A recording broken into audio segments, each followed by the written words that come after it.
क्या राम मंदिर के निर्माण का काम अब 2025 में शुरू हो पाएगा? इस मुद्दे पर आपके सामने करेंगे एक विस्तृत कवरेज, लेकिन उससे पहले बड़ी खबरें। जम्मू कश्मीर में आज फिर आतंकियों ने सुरक्षा बलों को निशाना बनाया। आतंकवादियों ने श्रीनगर के लाल चौक पर ग्रेनेड फेंका। इस हमले में करीब आधा दर्जन गाड़ियां क्षतिग्रस्त हो गई, जबकि 6 लोग घायल हो गए। श्रीनगर में 24 घंटे के भीतर सुरक्षा बलों पर यह दूसरा ग्रेनेड अटैक है। कल राजबाग में आतंकियों ने चेकपोस्ट पर ग्रेनेड फेंका था, जिसमें 3 जवान समेत 6 लोग घायल हुए थे। वहीं सीमा पार से भी लगातार हमले जारी हैं। शोपिया में पुलिस कैंप पर हमला किया गया तो हीरानगर सेक्टर में बीएसएफ की चौकियों पर फायरिंग हुई। हालांकि भारतीय जवानों ने भी जवाबी कार्रवाई की, जिसमें कुछ पाकिस्तानी सैनिकों के घायल होने की खबर है।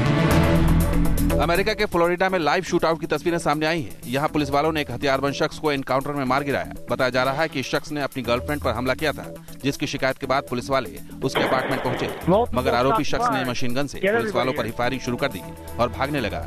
जवाबी कार्रवाई में पुलिस वालों ने भी फायरिंग की और उसे बीच सड़क पर मार गिराया। ये वीडियो 26 दिसंबर 2018 का बताया जा रहा है। संगम नगरी में चल रहे कुंभ के बीच आरएसएस ने राम मंदिर बनाने की नई डेडलाइन बताई है। भैयाजी जोशी ने कहा है कि राम मंदिर 2025 तक बनेगा। 2019 के आम चुनाव से ठीक पहले राम मंदिर पर आरएसएस के इस बयान से सियासी हलके में हलचल मच गई है। कयास लगाए जाने लगे कि राम मंदिर मुद्दे पर आरएसएस केंद्र सरकार के रुख से खुश नहीं है। कांग्रेस ने तो यहाँ तक कह डाला कि राम मंदिर का सपना उनकी सरकार आने पर ही सच होगा। हालांकि भैयाजी ने थोड़ी देर बाद ही अपने बयान पर सफाई देकर मामले को शांत करने की कोशिश की। यूपी के बागपत में कोहरे का कहर टूटा। ईस्टर्न पेरिफेरल एक्सप्रेसवे पर कोहरे के कारण भीषण हादसा हो गया। यहाँ करीब 2 दर्जन गाड़ियां आपस में टकरा गई, जबकि हादसे में 20 से ज्यादा लोगों के घायल होने की खबर है। बताया जा रहा है कि हरियाणा की तरफ से ये गाड़ियां तेज रफ्तार से आ रही थी, मगर एक्सप्रेसवे पर घना कोहरा होने के कारण गाड़ियों में टक्कर हो गई।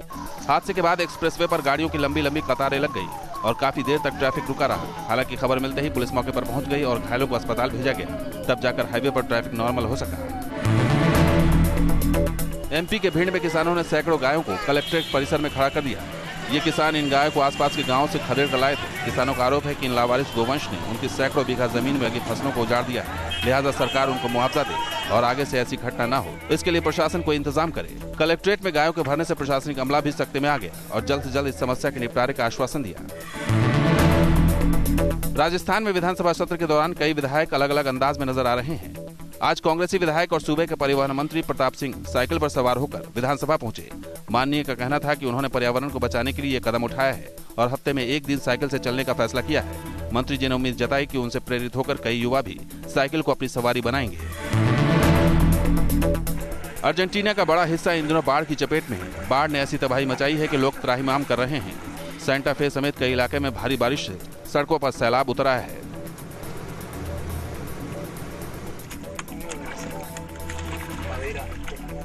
सैकड़ों घरों में भी पानी घुस चुका है, जिसके बाद बाढ़ में फंसे 3,500 लोगों को सुरक्षित ठिकानों पर पहुंचाया गया है। बाढ़ से करीब 3 लाख हेक्टेयर खेती की जमीन भी डूब गई। फ्रांस की लियोन यूनिवर्सिटी में अचानक जोरदार धमाका होने से हड़कंप मच गया। देखते ही देखते आग की ऊंची ऊंची लपटें उठने लगीं और आसमान काले धुएं में ढक गया। दरअसल लियोन यूनिवर्सिटी की इस इमारत की छत पर कुछ मजदूर काम कर रहे थे। इसी बीच अचानक जोरदार धमाका हुआ और फिर शोले उठने लगे। इस हादसे में 3 लोगों के घायल होने की खबर है। फिलहाल पुलिस धमाके की वजह की जांच कर रही है। ऑस्ट्रिया में बर्फबारी ने जिंदगी कितनी मुश्किल कर दी है, ये तस्वीरें उसकी गवाह हैं। जहां सड़कों पर जमी कई फीट ऊंची बर्फ को हटाने के लिए भारी भरकम ट्रकों का इस्तेमाल किया जा रहा है। हालांकि प्रशासन की यह तरकीब भी कामयाब होती नहीं दिख रही है, क्योंकि आसमान से लगातार सफेद आफत बरसती जा रही है। हालात इतने खराब है कि लोग घरों में कैद होने को मजबूर हो गए हैं और आम जनजीवन पूरी तरह से अस्त व्यस्त हो गया है। बताया जा रहा है कि इस बर्फबारी का ऐसा कहर ऑस्ट्रिया ने कई साल बाद देखा है। वैसे यह हाल सिर्फ ऑस्ट्रिया का नहीं, कई यूरोपीय देश भारी बर्फबारी की मार झेल रहे हैं। अयोध्या में राम मंदिर निर्माण को लेकर पिछले 1 साल से हमारे देश की राजनीति गर्म है और इसमें कोई शक या संदेश इसे नहीं समझा जाना चाहिए। क्या संघ परिवार पूरे तरीके से अयोध्या में राम मंदिर निर्माण जन्मस्थल पर कराने की पुरजोर कोशिश करता रहा है, लेकिन यह मामला कोर्ट में लंबित है, जिसे देखते हुए प्रधानमंत्री नरेंद्र मोदी ने 1 जनवरी को दिए अपने इंटरव्यू में स्पष्ट तौर से कहा कि जब तक इस मामले पर कानूनी कार्रवाई चल रही है, तब तक न तो अध्यादेश की बात हो सकती है और न ही किसी और मसले पर विचार किया जा सकता है। कुल मिलाकर स्थिति ऐसी बनती दिखी कि क्या संघ परिवार का पूरा अभियान, जो पिछले 1 साल से राम मंदिर निर्माण मई 2019 से पहले कराने की पैरोकारी कर रहा था, वो अपने आप में बेमाने है।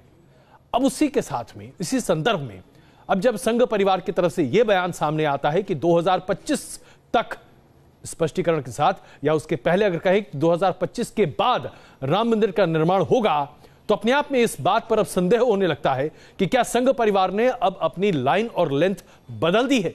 क्या यह संदेश आरएसएस के कार्यकर्ताओं के लिए है या आरएसएस से जुड़े लोगों के लिए है कि राम मंदिर निर्माण को लेकर चाहे जितनी भी चर्चा कर लीजिए, अब उम्मीद न के बराबर है कि मई 2019 से पहले राम मंदिर के निर्माण का काम शुरू हो पाएगा, क्योंकि यह मामला कोर्ट में लंबित है। तो क्या संघ परिवार अब अपने तमाम सदस्यों को यह संकेत दे रहा है? देश गति से आगे बढ़ा। 2025 में राम जन्मभूमि के ऊपर श्रेष्ठ राम मंदिर बनने के बाद फिर इस दिशा को और गति प्राप्त होने वाली है। विश्वास 2019 में राम मंदिर बनाने का राग अलापने वाले संघ नेताओं के सुर क्या बदल रहे हैं या फिर संघ अपनी रणनीति को बदल रहा है? ये सवाल इसलिए उठ रहे हैं क्योंकि ये बात हर कोई जानता है कि संघ नेताओं के बयान यूं ही नहीं होते। प्रयागराज से भैयाजी जोशी ने अयोध्या में 2025 तक राम मंदिर निर्माण की बात क्या कही, हंगामा मच गया। राम मंदिर निर्माण कब होगा ये बात किसी को नहीं मालूम, लेकिन सवाल ये है कि आरएसएस के प्रमुख नेता का ये बयान क्या एनडीए सरकार के लिए एक सिग्नल है? 2019 के आम चुनाव से ठीक पहले राम मंदिर पर आरएसएस ने 2025 की बात क्यों की? ये सवाल सबकी जुबान पर आ गया। जो सरकार जो ठीक चल रही तो इनको रास नहीं आ रही है। आज ये लोग सरकार पे तंज कस रहे हैं इसलिए कि इनको अपनी भी कुर्सी चाहिए। कयास लगाए जाने लगे कि आरएसएस मंदिर के मुद्दे पर केंद्र सरकार के रुख से खुश नहीं है और भैयाजी जोशी ने बयान तंज के लिहाज से दिया, क्योंकि ये बात हर कोई जानता है कि राम मंदिर संघ का मुख्य एजेंडा है और 4.5 साल बाद भी राम मंदिर की स्थिति जस की तस। संघ के बयानों में नाराजगी साफ झलक रही है। जो मंदिर को लेकर कहा कि 25 तक बन जाएगा, सर वो क्या सटायर था या वाकई में मंदिर 2025? हमारी इच्छा है। क्या सर इच्छा है सर? मंदिर 2025 के पहले पूरा हो जाए। नहीं सर, लेकिन जो आपको लगता है कि लगातार सरकार वो सरकार से पूछिए। तो आप चाहते हैं 25 तक बनेगा मंदिर? हाँ, बनेगा। अध्यादेश लागू करने की बात आपने करी। कयासों का दौर इसलिए भी गर्म है क्योंकि 2014 में केंद्र में पहली बार पूर्ण बहुमत वाली बीजेपी की सरकार बनी थी। ऐसे में संघ परिवार को ये उम्मीद थी कि बीजेपी की सरकार संघ के कोर एजेंडे पर भी काम करेगी, लेकिन पिछले 4.5 साल में हर मुद्दा पीछे छूटता चला गया। अब सामने चुनाव है और संघ नेताओं के हाथ 4.5 साल बाद खाली। ऐसे में बयानों में तंज भी नजर आ रहा है, नाराजगी भी नजर आ रही है, प्रेशर पॉलिटिक्स भी है और इन सब के बीच सोची समझी रणनीति भी हो सकती है। Team news nation. लेकिन आपके लिए जानना यह आवश्यक है कि आखिरकार संघ परिवार या खास कहें कि आरएसएस सरकार को क्या कहना चाहता है, क्योंकि इसका मतलब बहुत दूरगामी है। संघ परिवार कोई भी बात बिना सोचे समझे कभी भी जनता के सामने रखता नहीं है। तो आइए जरा हम आपके सामने कुछ एक पॉसिबल सिनेरियोज रखें, यानी कि क्या हो सकती है प्रस्तावित बातें। तो सबसे पहले बात निकल कर आती है कि क्या अयोध्या के मसले पर सरकार के रुख से परेशान होकर या यूं कहें कि सरकार से नाराज होकर संघ परिवार ने यह तंज कसा है जो अभी आप अपने स्क्रीन पर देख रहे हैं। इसके साथ साथ क्या राम मंदिर के निर्माण में हो रही देरी संघ परिवार के लिए नाराजगी का विषय है? और वो इसलिए क्योंकि संघ परिवार पिछले 1 साल से लगातार सरकार से यह मांग करता रहा है कि या तो आप अध्यादेश लेकर आइए या फिर ज्वाइंट सिटिंग बुलाकर पार्लियामेंट की इस पर कानून बनाइए, लेकिन ऐसा नहीं हो पा रहा। संघ नाराज है, इसमें कोई शक नहीं है। संघ के कार्यकर्ताओं को भी संदेश देने की कोशिश की जा सकती है कि आखिरकार मई 2019 तक राम मंदिर का निर्माण का वादा करने वाले संघ को अब कम से कम अपने आप को झूठा तो दिखाना नहीं है, क्योंकि इसका रास्ता बनता दिखाई नहीं दे रहा है। चुनावों से पहले क्या एक नई रणनीति पर काम करने की कोशिश है? यह भी एक पहलू हो सकता है जिस पर हमें विचार करना चाहिए। और साथ ही साथ क्या इस बयान के साथ संघ परिवार ने दरअसल मोदी सरकार पर दबाव बनाने की कोशिश की है कि आपके पास फरवरी तक का मौका है, फरवरी तक अगर आप कुछ कर सकते हैं तो कर दीजिए, अन्यथा हमारे पास वाकई में दिक्कत होगी। इसमें कोई शक नहीं है कि संघ परिवार की तरफ से जब यह बयान आया कि साल 2025 से राम मंदिर के निर्माण का काम शुरू होगा तो खलबली मच गई। ऐसे में भैयाजी जोशी ने खुद अपनी बातों को संशोधित किया। 2025 में राम जन्मभूमि के ऊपर श्रेष्ठ राम मंदिर बनने के बाद फिर इस दिशा को और गति प्राप्त होने वाली है। विश्वास राम जन्मभूमि का निर्माण, भव्य मंदिर का निर्माण एक मंदिरों के एक मंदिर जोड़ने की बात नहीं है। ये राष्ट्र की चेतना का केंद्र है। देखिए मंदिर बने ये हमारी इच्छा है, 2025 तक पूरा होना चाहिए, ये हमारी इच्छा है। तो सर क्या सरकार को तय करना है। सर आप तो लगातार कई सालों से बात करते हैं मंदिर बनना चाहिए, अब सब 25 तारीख की डेट आ गई सर। और 25 तारीख की शुरू थोड़ी करने की बात की है, आज शुरू होगा तो 5 वर्ष में बनेगा। 5 वर्ष में बनेगा, तो बन जाएगा सर 25 तक बनेगा। तो 2 बयान इसलिए देने पड़े क्योंकि इसकी वजह से काफी किरकिरी हो रही थी भारतीय जनता पार्टी की। लेकिन आइए अब आपको दिखाते हैं कैसे राम मंदिर निर्माण के मुद्दे पर संघ परिवार की तरफ से पिछले 1 साल से दबाव की राजनीति बड़े पैमाने पर स्पष्ट है। इसलिए हम आपको सिलसिलेवार तरीके से दिखाते हैं, तारीखवार दिखा रहे हैं कि कैसे संघ परिवार ने हर मौके पर मोदी सरकार को आगाह किया कि राम मंदिर का निर्माण सिर्फ आस्था का विषय नहीं है। राम मंदिर के निर्माण को लेकर ही भारतीय जनता पार्टी को बड़े पैमाने पर वोट दिया गया है और इसलिए अपने वोट बैंक को सुरक्षित रखने के लिए भारतीय जनता पार्टी को अपने वायदे पर खरा उतरना चाहिए। देखिए कैसे बयान दिए गए हैं और कैसे अब वो बयान धीरे धीरे अपने आप बदलते भी जा रहे हैं। हूं संघ के स्वयंसेवक के नाते, संघ के सरसंघ चालक के नाते और राम जन्मभूमि आंदोलन के एक हिस्से के नाते कि राम जन्मभूमि पर भव्य मंदिर जल्दी बनना चाहिए।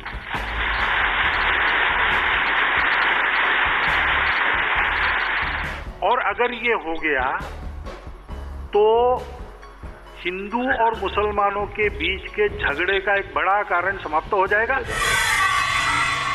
और इसलिए राम जन्मभूमि आंदोलन के एक सहयोगी संगठन के नाते हम कहते हैं नहीं, राम जन्मभूमि पर शीघ्रतापूर्वक राम मंदिर बनना चाहिए, जल्दी निर्णय मिलना चाहिए। और हम कहते हैं कि सरकार कानून बनाए, कानून बनाकर मंदिर बनाए। इस मामले में हमारे संत महात्मा जो भी कदम उठाएंगे उसके साथ संग है। हमारी आपकी केवल इच्छा नहीं है, हमारा आपका संकल्प है और संकल्प हम पूरा करेंगे। लेकिन 1986 से चला है, बनेगा बनेगा, अभी तक क्यों नहीं बन रहा है? बाकी कठिनाइयां छोटी मोटी है, जो है उसमें जैसा रास्ता निकलेगा निकलेगा। मुख्य कठिनाई क्या है? जिनको राम का मंदिर बनाना है उनको कुछ राम स्वयं बनना है। देखिए राम मंदिर बनना है तो तय है, अब वहां पर दूसरा कुछ भी नहीं बन सकता, ये भी तय है। लेकिन एक प्रक्रिया है, उस प्रक्रिया से जाना पड़ता है। बनाने की बात रखी है बस, और कुछ नहीं। सरकार कह रही है कि कोई भी अध्यादेश नहीं आएगा इस मामले में जब तक कानूनी प्रक्रिया नहीं पूरी होगी। देखेंगे। साधु संतों ने प्रयाग में ऐलान किया कि राम मंदिर होना चाहिए। अब किसने नहीं किया? सबने किया है। जो सत्ता में बैठे उन्होंने भी कहा है राम मंदिर बनना चाहिए, केवल नहीं। संघ सर प्रमुख का बयान स्पष्ट था, हमारी मांग है कि सरकार कानून बनाकर राम मंदिर निर्माण का काम शुरू करे। लेकिन जब प्रधानमंत्री नरेंद्र मोदी ने 1 जनवरी को अपने इंटरव्यू में कहा कि जब तक जब तक कानूनी प्रक्रिया चल रही है तब तक इस मुद्दे पर कोई भी बात आगे नहीं बढ़ सकती, उसके बाद से संघ के वरिष्ठ के नेताओं के बयान भी बदलने लगे। ऐसे में भैया जी जोशी का यह बयान कि 2025 राम मंदिर निर्माण का लक्ष्य है, यह अपने आप में बहुत कुछ कह जाता है। और वो इसलिए क्योंकि आज इसमें कोई शक नहीं है कि संघ परिवार अपने संघ से जुड़े लोगों को क्या कहेगा। संघ परिवार ने यह आस्था जताई थी कि जैसे ही सरकार बनती है, पूर्ण बहुमत की सरकार बनती है, राम मंदिर का निर्माण होगा। चलिए, केंद्र में बन गई, उसके साथ साथ अब राज्य भी यानी कि उत्तर प्रदेश में भी बीजेपी की पूर्ण बहुमत की सरकार है। ऐसे में राम मंदिर के निर्माण के काम में हो रही देरी संघ से जुड़े लोगों के लिए अपने आप में बहुत ही बेचैनी का मौका था। लेकिन जब 1 साल के दबाव के बाद भी केंद्र सरकार ने इस पर कोई कदम नहीं बढ़ाया, तो अब संघ के पास शायद और कोई रास्ता बचा नहीं है बजाय इसके कि 2025 की बात करें।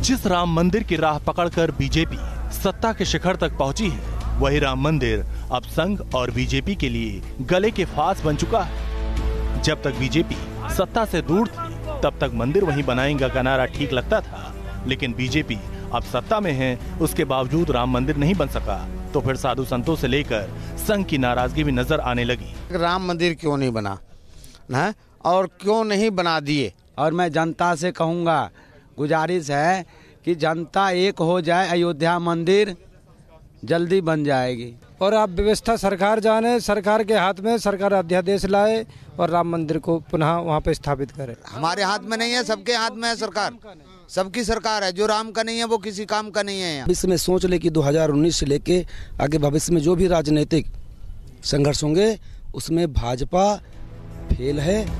साधु संत, संघ परिवार और विश्व हिंदू परिषद 1 जनवरी से पहले सरकार से उम्मीद लगाए बैठा था। किसी को उम्मीद थी कि सरकार अध्यादेश लाएगी, कोई कानून बनाने की आस लगाए बैठा था, लेकिन एक झटके में पीएम मोदी ने बयान देकर उम्मीदों को हवा कर दिया। मैं जो कहता हूं, कोर्ट के अंदर कांग्रेस के वकील जो अड़ंगे डालते हैं वो बंद हो, न्याय की प्रक्रिया को न्याय के तरीके से चलने दिया जाए, उसको राजनीति के तराजू से न तोला जाए और मामला न्यायपालिका में है उसको पूर्ण किया जाए।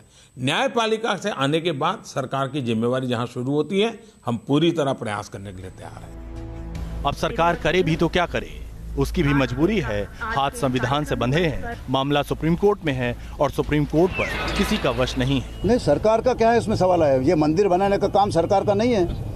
सरकार का काम वो जो मुकदमे चल रहे हैं उसमें, क्योंकि एक वो पक्ष है, क्योंकि आसपास की जमीन उसने अधिग्रहित की है, इसलिए वो पक्षकार है वहाँ पर। ये सरकार का तो आप जो कह रहे हैं वो बात सही है कि सरकार के होने के कारण हमको सुविधा होती है और सरकार अड़ंगा लगाने वालों को रोक सकती है। इसके कारण हम सरकार से उम्मीद रखे हुए हैं, आज भी रखे हुए हैं। अब आम चुनाव में क्या होगा, किसकी सरकार आएगी, ये भला कौन जानता है। ऐसे में 4.5 साल बाद अपनों की उम्मीदें सरकार से टूट रही हैं। इसलिए तंज भी है, नाराजगी भी है और बेबसी भी। Team news nation. जहां संघ परिवार अपनी खींच पूरे तरीके से सामने रख रहा है, वहीं कांग्रेस ने इस खेल में अब आग में घी डालने का काम कर दिया है।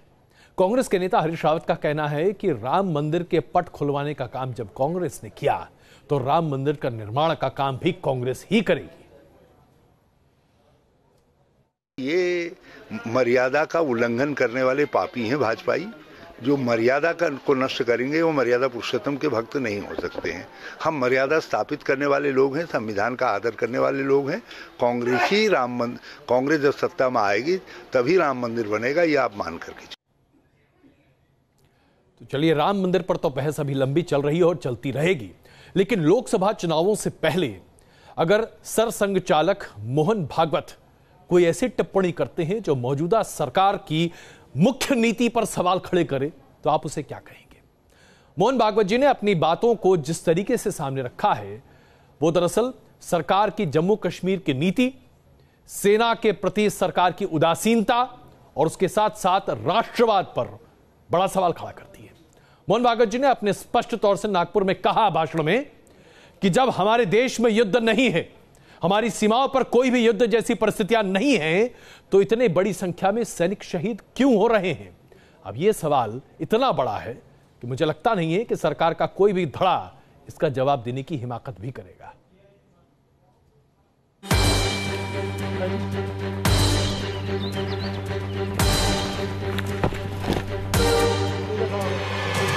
बिना युद्ध के क्यों शहीद हो रहे हैं सैनिक? सरहद पर आखिर क्यों हैं ऐसे हालात? ये सवाल पूछे हैं आरएसएस प्रमुख मोहन भागवत ने। नागपुर में हुए एक कार्यक्रम के दौरान भागवत ने बिना किसी का नाम लिए सरकार और सरकार की नीतियों पर उंगली उठाई है। सबसे पहले सुनिए मोहन भागवत का पूरा बयान। अब आजादी के बाद अपने देश के लिए मरने का समय सीमाओं पर रहता है जब युद्ध आता होता है। अपने यहाँ पर युद्ध नहीं तो भी शहीदियां होती है। इसका कारण है कि हम अपना काम ठीक नहीं कर रहे। तो किसी के साथ युद्ध नहीं तो सीमा पर सैनिक के मरने का कारण नहीं, लेकिन होता है। मोहन भागवत का ये सवाल बेजा नहीं है, क्योंकि नए साल की शुरुआत से ही सीमा पार से लगातार सीज फायर का उल्लंघन हो रहा है। साथ ही एलओसी से सटे इलाकों में तैनात जवान शहीद हो रहे हैं। नए साल पर अब तक 3 बड़े हमले हो चुके हैं। तारीख 8 जनवरी, जगह पुलवामा। भारतीय सेना के गश्ती दल पर आतंकियों ने घात लगाकर हमला किया। तारीख 12 जनवरी, जगह नौशेरा। पाकिस्तानी सेना की बैट टीम ने आईईडी ब्लास्ट किया, जिसमें मेजर शशिधरन नायर शहीद हो गए। तारीख 16 जनवरी, जगह कठुआ। बीएसएफ के असिस्टेंट कमांडेंट विनय प्रसाद, सीमा पार से हुए स्नाइपर अटैक का निशाना बन गए। कुल मिलाकर 8 दिनों के भीतर 3 बड़े हमले हुए, जिसमें 2 और जवान शहीद हो गए।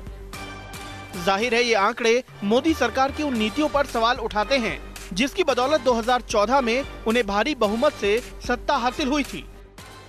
जिसका देश सुखी नहीं है, प्रतिष्ठित नहीं है, सुरक्षित नहीं है, वो व्यक्ति अथवा वो परिवार दुनिया में कहीं भी अपने देश सहित सुखी, सुरक्षित, प्रतिष्ठित नहीं हो सकता। भागवत का ये बयान ऐसे समय पर आया है जबकि तमाम राजनीतिक पार्टियां लोकसभा की लड़ाई के लिए रणनीति तैयार कर रही हैं और बीजेपी के खिलाफ महागठबंधन मजबूत हो रहा है। मगर चुनावों से ठीक पहले जिस तरह आरएसएस प्रमुख एक एक कर देश की समस्याओं को उजागर कर रहे हैं, उसे केंद्र सरकार पर तंज के तौर पर देखा जा रहा है। Team news nation. और आइए अब आपको दिखाते हैं किस तरह से लेह में जो बर्फीला तूफान आया उसने लोगों की जिंदगी के साथ क्या किया। आमतौर पर अंग्रेजी की भाषा में इसे अवलांच कहते हैं, लेकिन यह अवलांच जो बर्फीला तूफान है जो कि अपने साथ बहुत बड़े रोड़े और पत्थर साथ लेकर आता है, उसने सब कुछ तबाह कर दिया है। अब तक 5 लोगों की मृत्यु की खबर आ चुकी है। अभी भी लोगों के फंसे होने की बात सामने आ रही है। देखिए मौसम का यह तांडव किस तरीके से लोगों की जिंदगियों के साथ खेल रहा है।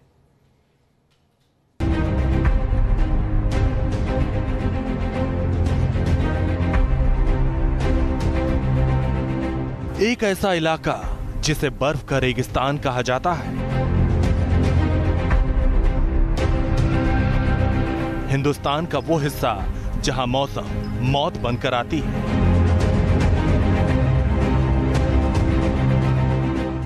जमीन से हजारों मीटर की ऊंचाई वाला वो इलाका जहां एक पल भी ठहरना किसी के लिए भी मुश्किल है। सर्दी के मौसम में सबसे ज्यादा खतरा अगर होता है तो वो है बर्फीले तूफान का। कब बर्फ का बवंडर उठेगा और किसकी जिंदगी तूफान लील लेगा ये कोई नहीं जानता।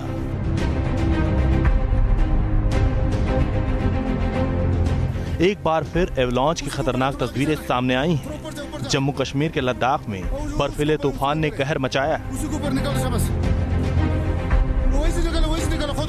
लद्दाख में बर्फीले तूफान की चपेट में कई वाहन आ गए हैं। बर्फ के पहाड़ के नीचे कौन कहां दबा है ये कोई नहीं जानता। इन तस्वीरों को देखकर हालात का अंदाजा लगाइए। चारों तरफ कई फीट बर्फ जमा है और सेना के जवान बर्फ के तूफान में दबे लोगों को खोज रहे हैं। जिस जगह ये हादसा हुआ है वो लद्दाख की सबसे ऊंची चोटी मानी जाती है, जिसका नाम खारदुंगला है। इस इलाके में लगातार मौसम खराब हो रहा है। बदल रहे मौसम के कारण सेना को अपने इस बचाव अभियान में दिक्कतें आ रही हैं। बताया जा रहा है कि सुबह करीब 7 बजे लद्दाख के खारदुंगला में एवलांच आया। तेज हवाएं चली और बर्फ की एक बड़ी सी चट्टान सड़क पर आ गिरी। जिस वक्त यह हादसा हुआ उस दौरान वहां कई पर्यटक मौजूद थे। कई गाड़ियां वहां खड़ी थीं। बर्फीला तूफान इतना तेज था कि किसी को संभलने तक का मौका नहीं मिला और धीरे धीरे लोग एवलांच की चपेट में आते चले गए। कि मैंने एक्चुअल सिचुएशन जो मैंने देखा तो वहाँ पे एवेलेंस में जो वहाँ पे 10 लोग जो दब गए, उसके अभी रेस्क्यू जोर शोर से चल रहा है और मैं खुद वहाँ सुबह जाके पर्सनली मैं मॉनिटर कर रहा था।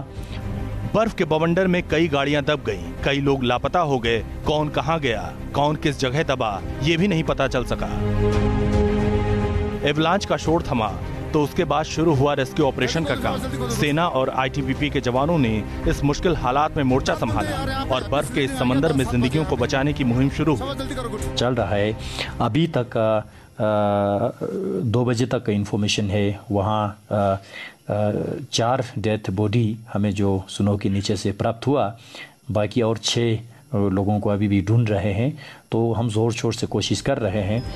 लद्दाख और उसके आसपास के इलाकों का तापमान इस वक्त -15 डिग्री से भी नीचे है, जिसकी वजह से रेस्क्यू में दिक्कतों का सामना भी करना पड़ रहा है। बर्फ में कई पर्यटकों के दबे होने की बात भी कही जा रही है, जिनको बचाने के लिए कोशिशें जारी हैं। मौसम विभाग की माने तो इस इलाके में अभी भी एवलांच का खतरा लगातार बना हुआ है। मौसम विभाग ने तेज बर्फबारी की आशंका जताई।